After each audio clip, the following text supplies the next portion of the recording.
छत्तीसगढ़ की double engine की सरकार बिना लोको पायलट के सर पटपटियों में भाग रही है। जिस प्रदेश में आपके बच्चों का भविष्य संवारने के लिए कोई शिक्षा मंत्री ना हो, शिक्षा मंत्री का प्रभार भी मुख्यमंत्री के पास हो, तो आप समझ जाइए कि आपके बच्चे का भविष्य भी आए बाएं जा रहा है। छत्तीसगढ़ की 90 विधानसभा सीटों में से 53 विधायकों वाली बीजेपी की सरकार में अगर मुख्यमंत्री विष्णु देसाई को लग रहा है कि बीजेपी का कोई विधायक इस काबिल नहीं है जिसे शिक्षा मंत्री बनाया जा सके, तो कम से कम कांग्रेस में से ही किसी विधायक को शिक्षा मंत्री का पद सौंप दिया जाना चाहिए। इस कदम से विष्णु देसाई सरकार की उदारता का भी पता चलेगा और साथ में छत्तीसगढ़ के बच्चों का भविष्य भी बर्बाद होने से बच जाएगा। छत्तीसगढ़ में विधानसभा चुनाव के वक्त मोदी की गारंटी में बोला गया था कि शिक्षकों के 57,000 रिक्त पदों को भरा जाएगा। भूपेश बघेल सरकार द्वारा बंद किए गए सभी स्कूलों को पुनः खोल दिया जाएगा। सहायक शिक्षकों के वेतन विसंगतियों को दूर करके सभी कर्मचारियों को क्रमोन्नति का फायदा दिया जाएगा। हम शिक्षा विभाग में कार्यरत सफाई कर्मी और मध्याह्न भोजन वाले रसोइयों के वेतन में 50% की वृद्धि करेंगे। मोदी की गारंटी वाले पोस्ट में बड़े बड़े अक्षरों पर लिखा था कि हम 2 साल के अंदर सभी रिक्त पदों पर भर्ती कर देंगे। इन सब बड़े बड़े वादों को सुनकर प्रदेश की जनता ने भी बीजेपी को भर कर प्यार दिया और प्रदेश की 54 सीटों पर लाकर खड़ा कर दिया। लगातार 8 बार के विधायक बृजमोहन अग्रवाल को शिक्षा विभाग का जिम्मा सौंपा गया और उन्होंने आकर बोला कि हम प्रदेश की 57,000 की जगह अभी 33,000 शिक्षकों की भर्ती करेंगे। छत्तीसगढ़ के शिक्षित बेरोजगारों ने भी 57,000 पदों की भर्ती को छोड़ 33,000 की भर्ती से संतोष कर लिया। लेकिन बात तब बिगड़ गई जब लोकसभा चुनावों के बाद शिक्षा मंत्री को संसद में भेज दिया गया और जब प्रदेश के शिक्षित युवा नौकरियां मांगने के लिए प्रदेश के वित्त मंत्री ओपी चौधरी के पास जाते हैं और अपनी नौकरियों की मांग करते हैं तो उनसे कहा जाता है कि पैसे कहाँ हैं। उनसे कहा जाता है कि प्रदेश के 99% युवा के पास तो टैलेंट ही नहीं है, हम आपको नौकरियां नहीं दे सकते। प्रदेश के वित्त मंत्री और पूर्व IAS ओपी चौधरी को जरूर सोचना चाहिए कि अगर यही जवाब उनको तत्कालीन मनमोहन सिंह सरकार में यूपीएससी के अध्यक्ष रहे SR हाशिम साहब ने कहा दी होती, तब आप पर क्या बीतती। आप खुद को कैसे समझा पाते कि हाशिम साहब मैं योग्य हूं, मुझे मौका मिलना चाहिए। लेकिन मुझे बिल्कुल खुशी है कि आपको ऐसा जवाब नहीं मिला जैसा आपने प्रदेश के युवाओं को दिया है। IAS से इस्तीफा देने के समय अभी के वित्त मंत्री ने कहा था कि मैं अपनी माटी और अपने लोगों के लिए समय देना चाहता हूं। उन्होंने कहा था कि जैसे ही आप बड़े ओहदे पर आते हैं आपकी जिम्मेदारियां बढ़ जाती हैं। ऐसे में आपकी परवरिश और संस्कार ही आपको जमीनी हकीकत से जोड़े रहते हैं। लेकिन वित्त मंत्री के बेरोजगारों पर दिए गए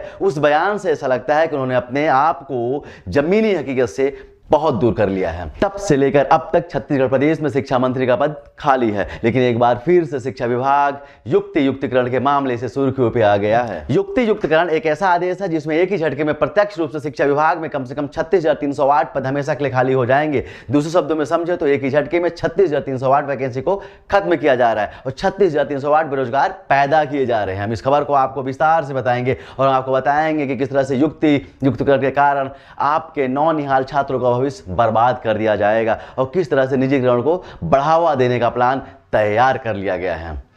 लेकिन उससे पहले एक जरूरी सूचना, आपका पसंदीदा चैनल अब तक भारत अब कुछ दिनों बाद मनतंत्र के नाम से जाना जाएगा। हम उम्मीद करेंगे कि आप अपना प्यार यूं ही बनाए रखेंगे। खबरों को पूरा देखिए और अगर हो सके तो हमें सब्सक्राइब करें। आपका भरोसा ही हमारी ताकत है। वर्तमान स्थिति की बात करें तो अभी प्रदेश में 20,000 से ज़्यादा प्राइमरी और मिडिल स्कूल हैं, जिसमें से 4,070 प्राइमरी स्कूल ऐसे हैं जिसमें पढ़ने वाले छात्रों की संख्या 10 से कम है। इसमें से अधिकतर स्कूल बीहड़ जंगलों और पहुंच विहीन जगह पर संचालित हैं। युक्तियुक्तकरण के नए आदेश के तहत सबसे पहले ऐसे स्कूलों को बंद कर दिया जाएगा। इसका सीधा सा मतलब है इन 4,077 स्कूल में पढ़ाने वाले 12,231 प्राइमरी टीचर्स जो कि वर्तमान स्थिति में 1+2 के सेटअप पर आधारित है, उसे खत्म कर दिया जाएगा। सीधे शब्दों में कहें तो इन प्राइमरी स्कूलों को बंद कर लगभग 12,231 पद हमेशा के लिए शिक्षा विभाग से खत्म कर दिया जाएगा।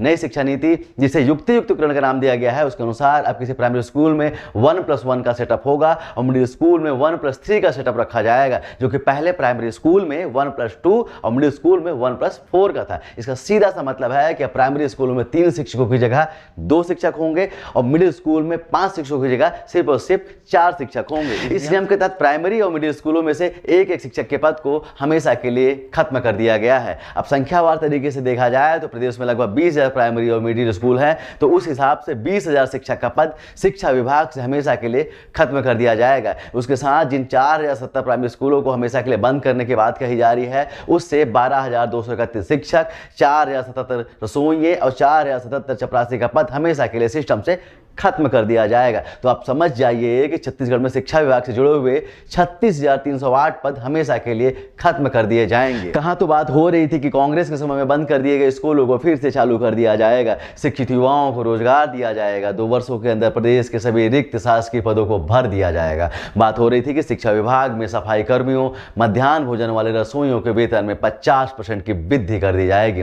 कहा जा रहा था कि सहायक शिक्षकों के वेतन विसंगति को दूर करके और सभी कर्मचारियों को क्रमोन्नति का लाभ दे दिया जाएगा। बोला तो यह भी गया कि पीएससी सहित प्रमुख परीक्षाओं की प्रक्रिया को सुरक्षित करने के लिए हर ब्लॉक में कम से कम एक परीक्षा केंद्र स्थापित किया जाएगा, शिक्षा व्यवस्था में सुधार किया जाएगा। लेकिन सिर्फ एक ही आदेश युक्तिकरण ने उन सभी दावों की पोल खोल दी जो मोदी की गारंटी कहे जा रहे थे। सरकारी रिक्त पदों को भरने की बजाय पदों को ही खत्म कर दिया जा रहा है। बोला गया कि हम प्रदेश में 57,000 शिक्षकों की भर्ती करेंगे। तो आप समझ जाइए कि एक ही झटके में शिक्षकों के 28,154 पदों को ही हमेशा के लिए खत्म कर दिया है। अब जब रिक्त पद ही नहीं रहेंगे तो वाला शिक्षित बेरोजगार युवा किसकी मांग करेगा? सरकार ने ऐसा दांव खेला कि न रहेगा बांस और न बजेगी बांसुरी। तत्कालीन भूपेश बघेल सरकार के द्वारा बंद किए गए स्कूलों को दोबारा खोलने की बजाय और अधिक स्कूलों को चिन्हांकित करके उसे बंद करने की व्यवस्था कर दी गई है। वेतन की विसंगति को दूर करने की बात करने वाले शिक्षकों को हमेशा के लिए उस सिस्टम से ही बाहर कर दिया गया। अब आम जनता समझ जाए कि जब पहले के समय पर एक प्राइमरी स्कूल पर एक हेडमास्टर और 2 शिक्षक की व्यवस्था थी तो आपके बच्चों के शिक्षा का स्तर क्या था। अब इस युक्तिकरण के आदेश के बाद जब शिक्षकों की संख्या घटकर सिर्फ और सिर्फ 2 हो जाएगी और जब 60 से 100 बच्चे के बीच में सिर्फ 2 शिक्षक होंगे तो आप समझ जाइए कि किस तरह से कोई शिक्षक आपके बच्चों को अच्छी शिक्षा मुहैया करा पाएगा। आपके बच्चों को शिक्षा का स्तर क्या होगा या अच्छी तरह से समझ सकते हैं। यही हालात प्रदेश के मिडिल स्कूलों का भी होने वाला है, जिसमें शिक्षकों की संख्या को घटाकर सिर्फ और सिर्फ 4 कर दिया गया है, जिसमें एक हेडमास्टर भी होंगे। अब समझिए यह कैसे संभव है कि 6वीं, 7वीं और 8वीं में पढ़ने वाले सैकड़ों बच्चों को 3 शिक्षक गुणवत्तायुक्त शिक्षा दे पाएं और उसके बीच में शिक्षा को छोड़कर अन्य विभागों के कार्य को भी शिक्षक संपन्न कराएंगे। साथ ही साथ आपकी आंखों के तारे नन्हे मुन्ने बच्चों का भविष्य किस दिशा में जा रहा है इसे अब तो आप समझ जाइए। इसलिए हम बार बार कहते हैं कि वो अपने बच्चों को ऑक्सफोर्ड में पढ़ाएंगे और आपके बच्चों को दंगाई बनाएंगे। उन्हें डर है कि कहीं आपका बच्चा भी शिक्षित बनकर अच्छे ओहदे पर न चला जाए। अगर वो चला गया तो उनका डंडा और झंडा कौन उठाएगा। युक्तिकरण से उन लाखों शिक्षित युवा बेरोजगारों को भी ठगा जा रहा है जिन्होंने लाखों रुपए खर्च करके डिग्रियां ली, पढ़ाई की और उम्मीद से सरकारों को वोट दिया कि वह जाकर अपने वादों को पूरा करेंगे।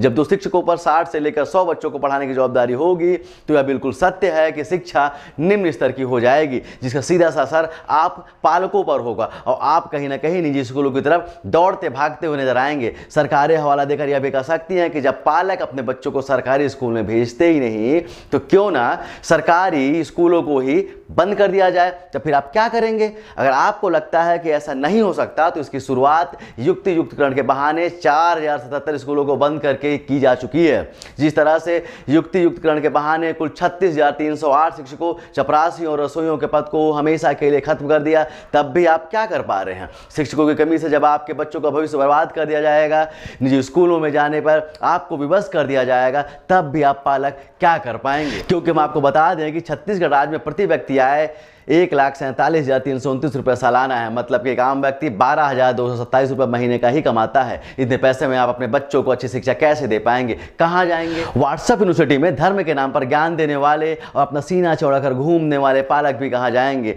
कौन उनके बच्चों के भविष्य के लिए हाथ बढ़ाएगा? कमेंट करके जरूर बताएं। जय हिंद।